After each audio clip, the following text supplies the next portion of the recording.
ನಮಸ್ಕಾರ ವೀಕ್ಷಕರೇ, ಎಲ್ಲರಿಗೂ ಶುಭೋದಯ. ಪಂಚಮಸರಿ ಯೂಟ್ಯೂಬ್ ಚಾನಲ್ಗೆ ಸ್ವಾಗತ. ಇವತ್ತು ನನ್ನ ಮಗಳು ನಾನೇ ತಿಂಡಿ ಪ್ರಿಪೇರ್ ಮಾಡ್ತೀನಿ ಅಂತ ಹೇಳಿ ಸೋಯಾ ಚಂಕ್ಸಿಂದ ಚಪಾತಿ ರೋಲ್ ಥರ ಮಾಡ್ತಾಯಿದ್ದಾಳೆ. ಅವಳಿಗೆ ಈ ಥರ ಅಡುಗೆ ಎಲ್ಲ ಮಾಡೋದಲ್ಲ ಅಂದರೆ ಬಹಳ ಇಷ್ಟ.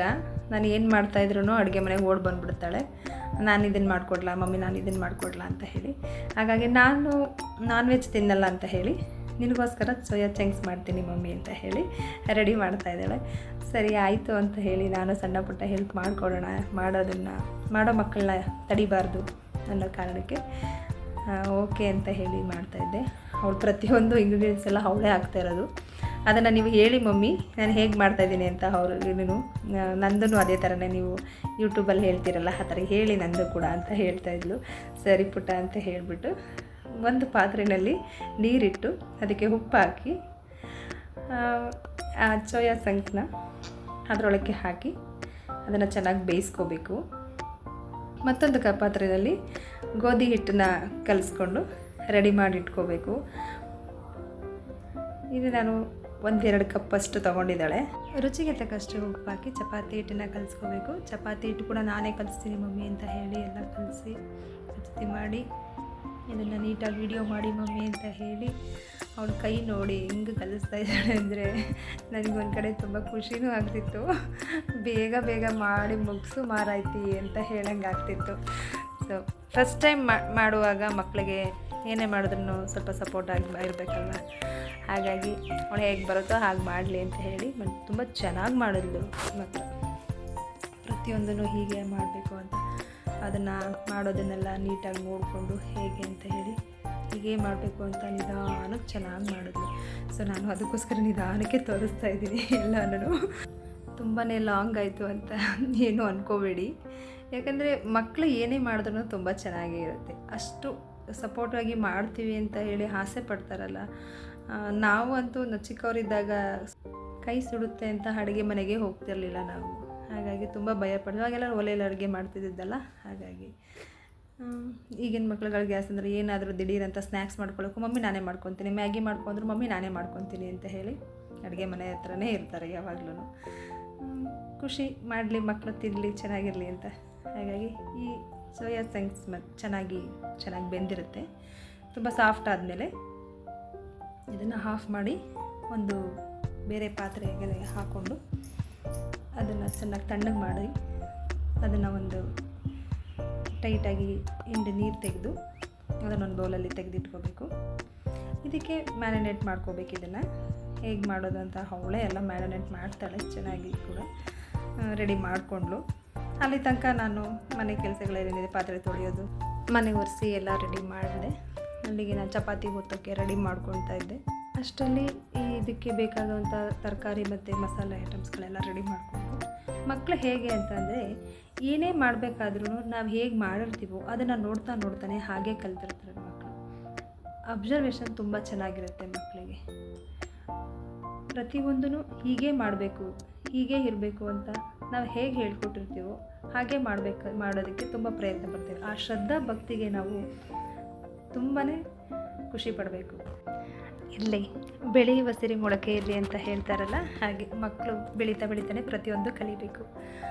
ಇದಕ್ಕೆ ಮೆಣಸಿನ ಪುಡಿ, ಅರಿಶಿನ, ಸ್ವಲ್ಪ ಗರಂ ಮಸಾಲ,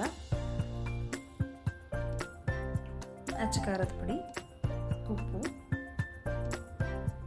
ಇಷ್ಟನ್ನು ಮಿಕ್ಸ್ ಮಾಡಿ ಇದಕ್ಕೆ ಮೊಸರು ಆ್ಯಡ್ ಮಾಡಿ ಅದನ್ನು ಸ್ವಲ್ಪ ಕಡಲೆ ಹಿಟ್ಟು 1 ಸ್ಪೂನ್ ಅಷ್ಟಾದರೆ ಸಾಕು ಹಾಕಿ ಇದನ್ನು ಚೆನ್ನಾಗಿ ಮ್ಯಾರಿನೇಟ್ ಮಾಡಿ ಸೈಡಲ್ಲಿ ಇಟ್ಕೋಬೇಕು.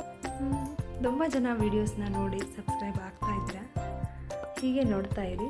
ಪ್ರತಿಯೊಬ್ಬರಿಗೂ ಶೇರ್ ಮಾಡಿ, ಲೈಕ್ ಮಾಡಿ, ಸಬ್ಸ್ಕ್ರೈಬ್ ಮಾಡಿ ಅಂತ ಹೇಳೋದಕ್ಕೆ ಇಷ್ಟಪಡ್ತೀನಿ. ಈ ಮಧ್ಯ ವೀಡಿಯೋಸ್ಗಳನ್ನೆಲ್ಲ ಆಗ್ತಾ ಇರೋದು ನಿಮಗೇನಾದರೂ ಚೇಂಜಸ್ ಬೇಕಿದ್ದರೆ ಅಥವಾ ನಮ್ಮದ್ರಲ್ಲಿ ಏನಾದರೂ ನಾವು ತೋರಿಸೋ ವಿಧಾನ ಏನಾದರೂ ತಪ್ಪಾಗಿದ್ದರೆ ಅದನ್ನು ದಯವಿಟ್ಟು ಕಮೆಂಟ್ ಮಾಡಿ ತಿಳಿಸಿ ಅಂತ ಹೇಳೋದಕ್ಕೆ ಇಷ್ಟಪಡ್ತೀನಿ. ಈಗ ಸಾಸಿವೆ ಹಾಕಿ, ಇದಕ್ಕೆ ಸಾಸಿವೆ ಹಾಕೋ ಆಪ್ಷನ್ ಇರಲಿಲ್ಲ, ಅವಳು ಹಾಕ್ತಾಯಿದ್ದಾಳೆ. ಈರುಳ್ಳಿ ಹಾಕಿ ಅಂತಂದರೆ ಎಣ್ಣೆ ಕಲಸಿ ತಪ್ಪಂತ ಇಟ್ಬಿಟ್ಲು. ಸೊ ಸೊ ಇರಲಿ ಪರವಾಗಿಲ್ಲ ಅಂತ ಹೇಳಿ ಅದನ್ನೇ ಕಂಟಿನ್ಯೂ ಮಾಡೋದನ್ನು ಹಾಕ್ತಾಯಿದ್ದೀನಿ ನಾನು. ಸ್ಕಿಪ್ ಮಾಡೋಣ ಅಂದ್ಕೊಂಡೆ. ಮಕ್ಕಳು ಯಾವ ಥರ ಪ್ರಯತ್ನ ಪಡ್ತಾರೆ, ಹೇಗಿರುತ್ತೆ, ಏನು ಮಾಡ್ತಾರೆ ಅಂತ ಗೊತ್ತಾಗಬೇಕಲ್ವ. ಹಾಗಾಗಿ ಕ್ಯಾಪ್ಸಿಕಮ್ ಮತ್ತು ಕ್ಯಾರೆಟನ್ನ ಹಾಕಿ ಟೊಮೊಟೊನ ಫ್ರೈ ಮಾಡಿ ಕ್ಯಾಬೇಜ್ನ ಹಾಕಿ ಆಮೇಲೆ ನಂತರ ಹಾಕ್ತಾಳೆ. ಫಸ್ಟೇ ಅವಳು ಕ್ಯಾಬೇಜ್ನ ಹಾಕಿ ಆಮೇಲೆ ಟೊಮೊಟೊ ಹಾಕಬೇಕಿತ್ತು. ಸೊ ಅವಳು ಪ್ರಿಪೇರ್ ಮಾಡೋದ್ರಲ್ಲಿ ಸ್ವಲ್ಪ ಆಚೆ ಈಚೆ ಆಗಿದೆ, ತೊಂದರೆ ಇಲ್ಲ. ನಾನು ಮುಂಚೆ ಹೇಳಿದಾಗೆ ಮಕ್ಕಳಿಗೆ ಏನು ಮಾಡಿದ್ರು ತಪ್ಪಿಲ್ಲ ಅಂತ ಹೇಳಿದ್ನಲ್ಲ, ಕಲಿಕೆಗೆ ಒಂದು ಸಣ್ಣ ತಪ್ಪಿದ್ದೇ ಇರುತ್ತೆ ಅಲ್ಲ. ನಂತರ ಇದೆಲ್ಲ ಫ್ರೈ ಆದಮೇಲೆ ಇದಕ್ಕೆ ನಾವು ಮೊದಲೇ ಮ್ಯಾರಿನೇಟ್ ಮಾಡ್ಕೊಂಡಿರೋಂಥ ಸೋಯಾ ಚಂಕ್ಸ್ನ ಇದರೊಳಗಡೆ ಆ್ಯಡ್ ಮಾಡಬೇಕು. ಇದು ಚೆನ್ನಾಗಿ ಫ್ರೈ ಮಾಡಿ ಇದಕ್ಕೆ ಮತ್ತೊಂದಷ್ಟು ಗರಂ ಮಸಾಲೆ, ಅಚ್ಕಾರದ ಪುಡಿ, ಅಂದರೆ ಇಲ್ಲಿ ಸಾಂಬಾರು ಪುಡಿನೇ ನಾವು ಯೂಸ್ ಮಾಡಿರೋದು, ನೀವು ಅಚ್ಕಾರದ ಪುಡಿನ ಯೂಸ್ ಮಾಡ್ಕೋಬೋದು, ಧನಿಯಾ ಪುಡಿ ಮತ್ತು ಅಚ್ಕಾರದ ಪುಡಿನ ಯೂಸ್ ಮಾಡ್ಕೋಬೋದು. ಅಥವಾ ನಾವು ಬೇಕಿದ್ರೆ ಇದು ಚಿಕನ್ ಮಸಾಲದ ರೆಡಿ ಪೌಡ್ರ್ಗಳು ಸಿಗುತ್ತಲ್ಲ, mutton masala, chicken masala, fried rice ಥರದ್ದು ಮಸಾಲೆಗಳು ಸಿಗುತ್ತಲ್ಲ, ಆ ಪ್ಯಾಕೆಟ್ ಹಾಕಿದ್ರೂ ಚೆನ್ನಾಗಿ ಬರುತ್ತೆ. ಸ್ವಲ್ಪ ಕೊತ್ತಂಬರಿ ಸೊಪ್ಪು, ಉಪ್ಪು ಹಾಕಿ ಇದನ್ನು ಸೈಡಲ್ಲಿಟ್ಟು ಈಗ ಚಪಾತಿನ ಲಟ್ಟಿಸ್ಕೋಬೇಕು. ಚಪಾತಿ ಲಟ್ಟಿಸೋದಕ್ಕೆ ಬರೋದಿಲ್ಲ, ಹಾಗಾಗಿ ಮಮ್ಮಿ ನೀವು ಚಪಾತಿ ಹೊತ್ಕೊಟ್ಬಿಡಿ ಅಂತ ಹೇಳಿ ನನ್ನನ್ನು ಕರೆದ್ರು. ಆಗ ನಾನು ಚಪಾತಿ ಹೊತ್ಕೊಡೋದಕ್ಕೆ ಹೋದೆ.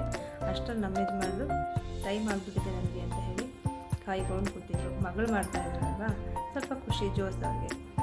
ಮಗಳನ್ನ ಚಪಾತಿ ಇಡ್ಲೆ ಮಾಡಿಕೊಂಡು ಇನ್ನೂ ರೆಡಿ ಆಗಿಲ್ವ, ಎಷ್ಟೊತ್ತಾಗುತ್ತೆ ಅಂತ ಹೇಳಿ ನಾನು ಕಾಯ್ತಾ ಕೂತಿದ್ದೀನಿ, ಇಲ್ಲಿ ಬೇಗ ಬೇಗ ಕೊಡ್ರಿ ನನಗೆ ಅಂತ ಹೇಳಿ ಸ್ವಲ್ಪ ರೇಗಿಸ್ತಾ ಇದ್ರು ಮಗಳ ಜೊತೆ.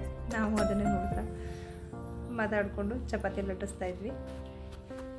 ಚಪಾತಿ ಹೊತ್ತಬೇಕಾದ್ರೆ ನಾವು ಎಣ್ಣೆನ ಸ್ವಲ್ಪ ಅಗಲ ಒತ್ತಿ ಎಣ್ಣೆ ಹಚ್ಚಿ ಫೋಲ್ಡ್ ಮಾಡಿ ಒತ್ತಿದ್ರೆ ಸ್ವಲ್ಪ ಫ್ಲಫಿ ಬರುತ್ತೆ, ಚೆನ್ನಾಗಿ ಬರುತ್ತೆ. ಅಥವಾ ನಮಗೆ ಫ್ಲಫಿ ಥರ ಬೇಡ, ಕ್ರಿಸ್ಪಿ ಥರ ಬೇಕು ಅಂತ ಹೇಳಿ ಫುಲ್ಲು ದೊಡ್ಡದಾಗಿ ಒತ್ತಿ ಎಣ್ಣೆ ಹಚ್ಚಿ ರೋಲ್ ಮಾಡಿ ರೌಂಡ್ ಮಾಡಿ ಒತ್ತಿದ್ರೆ ಕ್ರಿಸ್ಪಿ ಥರ ಬರುತ್ತೆ. ಚಪಾತಿ ತುಂಬ ಚೆನ್ನಾಗಿರುತ್ತೆ. ಎರಡೂ ಥರ ಮಾಡಿದ್ರೂ ಚೆನ್ನಾಗಿರುತ್ತೆ. ನಿಮ್ಗೆ ಹೇಗೆ ಬೇಕೋ ಹಾಗೆ ಮಾಡ್ಕೊಳ್ಳಿ. ಹೀಗೆ ಚಪಾತಿನ ಲಟ್ಟಿಸಿ ಒತ್ತಿ ಫ್ರೈ ಮಾಡಿರುವಂಥ ಮಸಾಲೆಗಳನ್ನ ತೆಗೆದಿಟ್ಕೊಂಡು ಎರಡೂ ಕಡೆ ಬೇಯಿಸಿ ಅದ್ರ ಒಳಗಡೆ ನಾವೇನು ಈಗ ರೆಡಿ ಮಾಡ್ಕೊಂಡಿದ್ವಿ ಸೋಯಾ ಚಂಕ್ಸ್ನ ಅದಕ್ಕೆ ಹಾಕಿ ನಾವು ಫೋಲ್ಡ್ ಮಾಡಬೇಕು. ಇದನ್ನು ನಾವು ತವದಲ್ಲಿ ಇದ್ದಾಗಲೇ ರೋಲರ್ಗೆ ಅದನ್ನು ಹಾಕಿ ಫೋಲ್ಡ್ ಮಾಡಿದ್ರೆ ಫೋಲ್ಡ್ ಆಗುತ್ತೆ.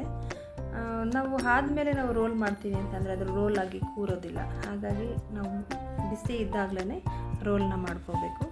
ಈಗ ರೆಡಿಯಾಗಿದೆ. ಕೆಚಪ್ ಬೇಕು ಅಂತ ಹೇಳಿದೆ ನನ್ನ ಮಗ, ಹಾಗಾಗಿ ಕೆಚಪ್ ತಂದು ಟೊಮೊಟೊ ಕೆಚಪ್ ತಂದು ಹಾಕಿದ್ವಿ. ರೋಲ್ ರೆಡಿ ಆಯಿತು. ಈ ಥರ ಬಂದಿದೆ ನೋಡಿ. ಇದನ್ನು ಪ್ರಿಪೇರ್ ಮಾಡೋದಕ್ಕೆ ಲಾಸ್ಟಲ್ಲಿ ನಾನೇ ಹೋಗಬೇಕಿತ್ತಲ್ಲ, ಹಾಗಾಗಿ ನಾನೇ ಮಾಡಿದೆ ಎಲ್ಲನೂ. ಅವಳಿಗೆ ನಾನು ಮಾಡಬೇಕಿತ್ತು ಅಂತ ಅನಿಸ್ತು. ಹಾಗಾಗಿ ನೆಕ್ಸ್ಟ್ ಇನ್ನೊಂದನ್ನು ನನ್ನ ಮಗಳು ಮಾಡಿದ್ಲು.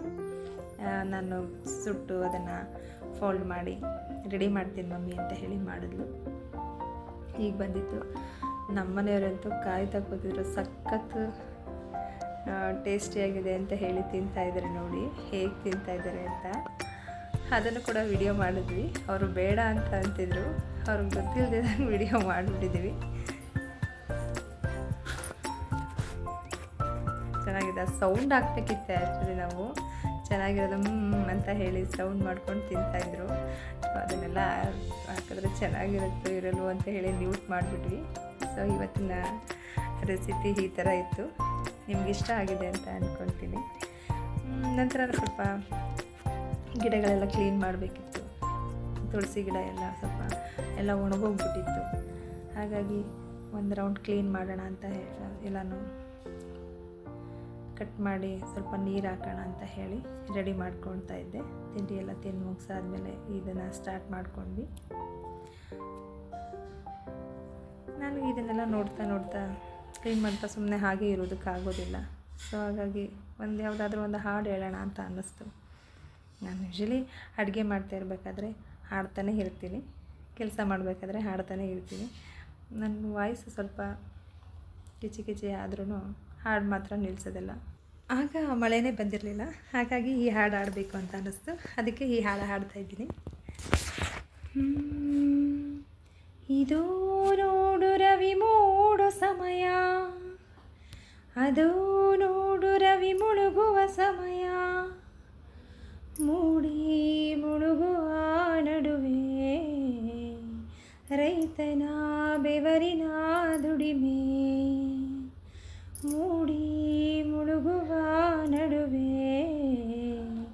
ರೈತನ ಬೆವರಿನ ದುಡಿಮೆ, ಜೀವಂತ ಪರಿಶ್ರಮ ಇದುವೇ ಜೀವಂತ ಪರಿಶ್ರಮ, ಆಯೋಗಿ ಪರಿಶ್ರಮ ಬವಣೆಯ ಅತಿಕ್ರಮ, ಜೀವಂತ ಪರಿಶ್ರಮ ಇದುವೇ ಜೀವಂತ ಪರಿಶ್ರಮ, ಆಯೋಗಿ ಪರಿಶ್ರಮ ಬವಣೆಯ ಅತಿಕ್ರಮ, ರೈತ ರೈತ ರೈತ ರೈತ ದುಡಿಯುವ ಅನ್ನದಾತ, ತಿಳಿಯದೆ ಶಿವನೇ ಅವನ ಗೋಳಾಟ, ರೈತ ರೈತ ರೈತ ರೈತ ದುಡಿಯುವ ಅನ್ನದಾತ, ತಿಳಿಯದೆ ಶಿವನೇ ಅವನ ಗೋಳಾಟ. ಈ ಮಳೆ ಓ ಭುವಿ, ಈ ಮಳೆ ಓ ಭುವಿ, ಒಮ್ಮೆ ಸಹಕರಿಸು ಅವನ ಫಲವ, ಉಳಿಸಿ ಬೆಳೆಸೋ ಅವನ ನೆಲವ, ಒಮ್ಮೆ ಸಹಕರಿಸು ಅವನ ಫಲವ, ಉಳಿಸಿ ನೆಲೆಸೋ ಅವನ ಒಲವ, ಬಾರೋ ಬಾರೋ ಬಾರೋ ಬಾರೋ ಮಳೆರಾಯ, ನೆಲವ ತಂಪು ಮಾಡು ಮಳೆರಾಯ, ಬಾರೋ ಬಾರೋ ಮಳೆರಾಯ, ನೆಲವ ತಂಪು ಮಾಡು ಮಳೆರಾಯ, ಕಾಲಾನುಸರಣೆಯಿಂದ ಬೋರ್ಗರೆವ ಮಳೆಯಿಂದ ಹದವಾದ ಬೆಳೆ ನೀಡೋ ಧರಣಿಗೆ, ಆನಂದದ ಹೊಳೆ ಹರಿಸೋ ರೈತಗೆ, ಹದವಾದ ಮಳೆ ನೀಡೋ ಧರಣಿಗೆ, ಆನಂದದ ಹೊಳೆ ಹರಿಸೋ ರೈತಗೆ, ಇದೋ ನೋಡು ರವಿ ಮೂಡೋ ಸಮಯ, ಅದೋ ನೋಡು ರವಿ ಮುಳುಗುವ ಸಮಯ, ಮೂಡಿ ಮುಳುಗುವ ನಡುವೆ ರೈತನ ಬೆವರಿನ ದುಡಿಮೆ, ಮೂಡಿ ಮುಳುಗುವ ನಡುವೆ ರೈತನ ಬೆವರಿನ ದುಡಿಮೆ. ಈ ಹಾಡು ನಿಮಗೆ ತುಂಬ ಇಷ್ಟ ಆಗಿದೆ ಅಂತ ಅಂದ್ಕೊತೀನಿ. ಗೊತ್ತಿಲ್ಲ, ವಾಯ್ಸು ಚೆನ್ನಾಗಿಲ್ದಿರೆ ಚೆನ್ನಾಗಿ ಹಾಡಿಲ್ಲ ಅಂತ ಅಂದ್ಕೊತೀನಿ. ಆದರೆ ಹಾಡು ಬರೆದಿರೋದು ನಾನೇ ಆಗಿರೋದ್ರಿಂದ ನನ್ನ ಮನಸ್ಸಿಗೆ ಬಂದಾಗ ಹಾಡಿದ್ದೀನಿ. ನಿಮಗೆಲ್ಲರಿಗೂ ಇಷ್ಟ ಆಗುತ್ತೆ ಅಂತ ಅಂದ್ಕೊತೀನಿ. ಇಷ್ಟ ಆಗಿದರೆ ಲೈಕ್ ಮಾಡಿ, ಶೇರ್ ಮಾಡಿ, ಸಬ್ಸ್ಕ್ರೈಬ್ ಮಾಡಿ, ಹೆಚ್ಚು ಹೆಚ್ಚು ವೀಡಿಯೋಸ್ಗಳನ್ನ ನೋಡಿ ಕಮೆಂಟ್ ಮಾಡಿ ಅಂತ ಹೇಳ್ತಾ ಎಲ್ರಿಗೂ ಧನ್ಯವಾದಗಳು.